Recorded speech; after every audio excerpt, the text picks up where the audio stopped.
Hello everyone, आज हम English to Hindi story reading करेंगे। ये स्टोरी है एनसीईआरटी क्लास 2 के इंग्लिश की, the grasshopper and the ant की। और इसे line by line English to Hindi पढ़ेंगे और इस स्टोरी को समझेंगे और साथ ही साथ इंजॉय करेंगे। तो चलिए शुरू करते हैं। Once there lived a lazy grasshopper. Once there, once मतलब एक समय, यहाँ लिव्ड मतलब रहते थे, लेजी आलसी, ग्रास होपर ये है ग्रास होपर, एक कीड़ा होता है। तो यहाँ बहुत समय पहले एक आलसी ग्रास होपर रहता था। लिव्ड है यानी कि ये पास्ट टेंस है। लेजी मतलब होता है आलसी। He did not like to work.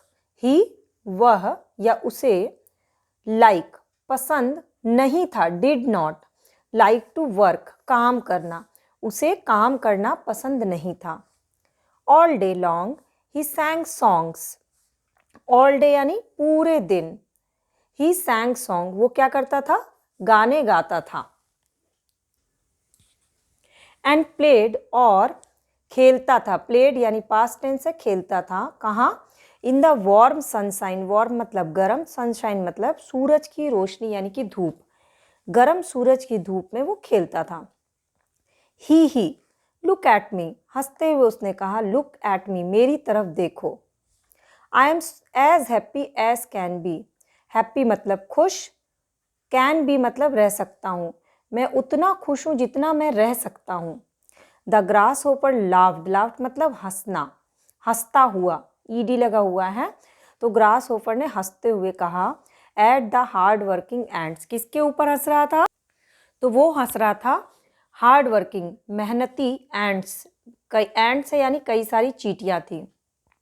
As they work day and night, जो कि सुबह दिन से लेकर रात तक, दिन डे नाइट रात, दिन से लेकर रात तक काम करती थी।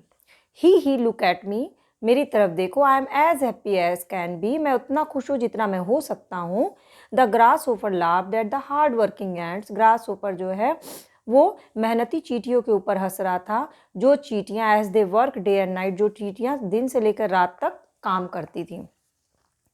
We are storing grains. We हम लोग, स्टोर कर रहे हैं, इकट्ठा कर रहे हैं, ING लगा है तो रहे हैं। ग्रेन अनाज, फॉर द लॉन्ग विंटर अहीड। किस चीज़ के लिए? लॉन्ग लंबे, विंटर ठंड के मौसम, आगे जो अहेड मतलब आने वाला है, तो जो लंबा ठंडा का मौसम आने वाला है उसके लिए हम लोग क्या कर रहे हैं? ग्रेन्स स्टोर कर। We are storing grains for the long winter ahead. They replied उन्होंने जवाब दिया। रिप्लाइड मतलब जवाब देना। The lazy grasshopper only laughed louder. The lazy जो आलसी ग्रास ओपर था, ओनली केवल हंसता रहा। लाफ्ड लाउडर कैसे हंस रहा था? लाउडर मतलब बहुत तेज हंस रहा था। मतलब उनकी बातें सुनकर लेजी ग्रास ओपर सिर्फ और सिर्फ हंस रहा था, वो भी तेज तेज। समर एंडेड गर्मी का मौसम एंड हो गया यानी खत्म हो गया। And the cold winter arrived और ठंड जाड़ा ठंड का मौसम अराइव्ड आ गया। द विंड ब्लू हवा जो है वो बहने लगी, स्ट्रॉन्ग बहुत तेज। एंड इट स्टार्टेड स्नोइंग और साथ ही साथ क्या शुरुआत हो गई? स्टार्टेड शुरू हो गया क्या? स्नोइंग स्नोफॉल होने लगा। तो ये लाइन बाय लाइन ऐसे आपको रीड करना। अब हम लोग नेक्स्ट पेज चलते हैं। ऐसे बहुत सारी रीडिंग की, वर्कशीट की और क्वेश्चन आंसर की क्लासेस मैंने ली हुई है चैनल की प्लेलिस्ट पे। अगर आपको ये रीडिंग अच्छी लग रही होगी तो सब्सक्राइब बटन को क्लिक करके बेल आइकन को प्रेस करिएगा, ताकि रोज़ इस तरह से इंग्लिश रीडिंग आप इजीली सीख सकिए, बच्चों को सिखा सकिए और इंटरेस्टिंग भी लगेगा। द ग्रास ओपर नाउ बिगन टू वरी। अब ग्रास ओपर को शुरुआत हो गई किस चीज़ की? वरी यानी टेंशन की शुरुआत हो गई। देयर इज़ नो फूड, यहाँ पर कोई खाना नहीं है। टू ईट खाने के लिए।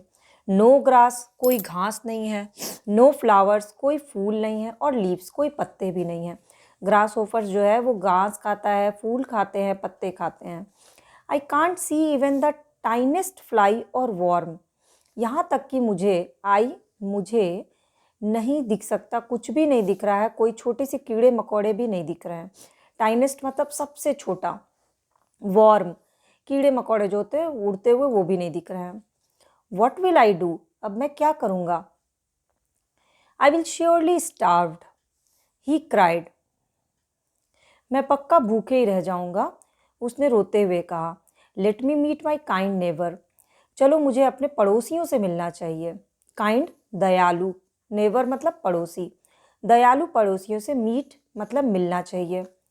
और वो पड़ोसी कौन है? द एंट, वो चींटियाँ। The grass hopper remembered, grass hopper को याद आया, रिमेंबर्ड मतलब याद आया। हाउ द हार्ड वर्किंग एंट, कैसे मेहनती चींटियों ने, हैड स्टोर्ड अवे ग्रेन, इकट्ठा किया था ग्रेन को, अनाज को, फॉर द विंटर, ठंड के मौसम के लिए। ही नॉक्ड एट हर डोर, उसने खटखटाया, क्या खटखटाया? उनका दरवाजा, हर डोर, चींटियों का दरवाजा खटखटाया। Dear ant, I am hungry and cold, प्यारी चींटी मैं भूखा हूँ, हंग्री मतलब भूखा, और कोल्ड मुझे ठंड भी लग रही है। I have nothing to eat, मेरे पास कुछ भी नहीं है खाने को, नथिंग मतलब कुछ भी नहीं है।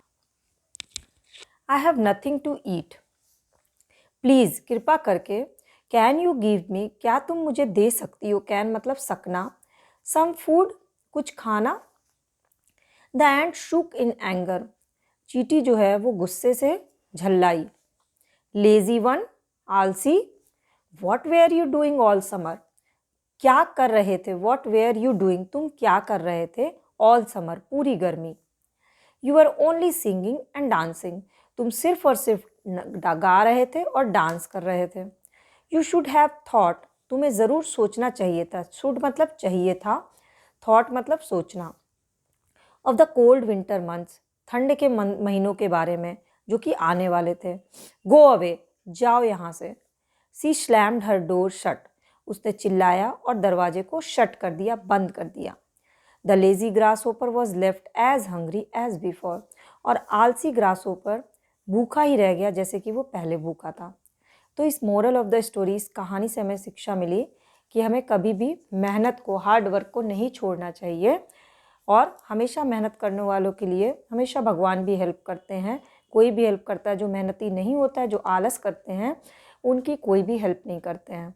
तो ये जो कहानी है ये बच्चों को भी सुननी चाहिए और रीडिंग करनी चाहिए, और इससे कुछ वर्ड मीनिंग्स जो थे वो भी मैंने आपको बता दिए। क्वेश्चन आंसर्स भी हैं, जैसे how did the grasshopper spend his day, grasshopper कैसे अपना पूरा दिन बिताता था। Grasshopper spend his all day singing and dancing, which ये वाली लाइन आपको लिखनी है। sang songs and played in the warm sunrise. Did the grasshopper find food in winter? No, the grasshopper did not find food in winter. What did the ant tell the grasshopper? Ant ने क्या कहा? Ant ने कहा what were you doing all summer? When he asked for food, जब वो खाने के बारे में पूछने गया, Ant told the grasshopper what were you do all summer? You were only singing and dancing. इसके बाद आपको ये circle the word that mean the same, speak मतलब बोलना, टॉक मतलब बोलना, शाउट मतलब चिल्लाना होता है, इसलिए ये नहीं होगा। कंप्लीट मतलब खत्म करना, फिनिश मतलब खत्म करना, स्टार्ट मतलब होता है शुरू करना। स्मॉल मतलब छोटा, थिन मतलब पतला, लिटिल मतलब छोटा, तो लिटिल होगा। सिक बीमार, इल बीमार, ये दोनों सेम है। बिग बड़ा, लार्ज बड़ा, फैट मोटा होता है, इसलिए ये नहीं होगा। तो ये आपको सेम वर्ड मीनिंग्स को सर्कल लगाने हैं। इसके बाद ये बहुत इंटरेस्टिंग है कि विंटर सीज़न सोचते ही आपके दिमाग में क्या क्या चीज़ें आती हैं, जैसे कि स्नोफॉल आता है, आइस स्केल आता है, स्कार्फ पहनना होता है, कैप पहनना होता है। इसके अलावा समर सीज़न सोचते ही आपको क्या याद आता है? आइसक्रीम, जूस, बीच, समर हॉलीडे। इस तरह से ये ड्राइंग बना के आपको फिलिंग द ब्लैंक करना है। And this one is very interesting, यहाँ पे वर्ड मीनिंग्स हैं। 24 नंबर पे यहाँ पे कौन सा वर्ड लिखा हुआ है? आप यहाँ से 24 नंबर पे जी लिखा है। 15 नंबर पे क्या लिखा हुआ है? 15 नंबर पे आर लिखा है। 3 नंबर पे क्या लिखा है? ए लिखा है। इस तरह से वर्ड मीनिंग्स बनानी है, यहाँ से सर्च करके। 23 नंबर पे क्या लिखा है? 23 इसमें से खोजना है आपको। Where is 23? एस। फिर से 23 एस, यानी यहाँ होगा grasshopper. The grasshopper eats. अब ईट्स में 4, 10, 15, 7, 23। तो सबसे पहले आपको 4 निकालना है, W। 10 कहाँ है? आपको ये किताब खोल कर 10 में O है, 15 में R है, 7 M है और 23 में S है, तो वॉर्म्स खाता था। इसी तरह से इस पजल्स को सॉल्व करना है। ये बहुत इंटरेस्टिंग है और बच्चे भी इसको बहुत इंटरेस्टिंग तरीके से सॉल्व कर सकते हैं।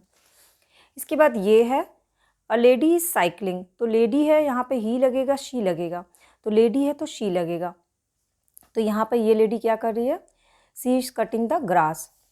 अ मैन इज रनिंग, और यहाँ पे मैन क्या कर रहा है, ही इज स्लीपिंग। मैन के लिए ही होता है और फीमेल के लिए शी होता है। टू गर्ल्स आर प्लेइंग, यहाँ पे टू गर्ल्स क्या कर रही हैं, स्किपिंग कर रही हैं। तो जब दो लोग होते हैं तो दे लगता है, तो they are skipping. Dog is sleeping, तो एनिमल के साथ इट लगता है। यहाँ पे डॉग क्या कर रहा है, डॉग इज ड्रिंकिंग वाटर, तो इट इज़ ड्रिंकिंग वाटर। तो ही, शी, इट और दे का कहाँ कहाँ यूज़ होता है, ये इसको डिस्क्राइब कर रही है ये पिक्चर। उसी हिसाब से आपको ये फिलिंग द ब्लैंक करना है। तो ओवरऑल ये चैप्टर यहीं पर ख़त्म होता है। अब इसकी वर्कशीट मैं आपसे नेक्स्ट क्लास में शेयर करूँगी, और ये वर्कशीट आपको सॉल्व करने के बाद आपको बहुत इंटरेस्ट आएगा इस लेसन में, आपके बच्चों को बहुत मज़ा आएगा ये सारी वर्कशीट सॉल्व करने में। तो ये वर्कशीट मैं नेक्स्ट क्लास में आपसे शेयर करूँगी। आपको क्लासेस अच्छी लगी होंगी तो सब्सक्राइब बटन को क्लिक कर लीजिएगा।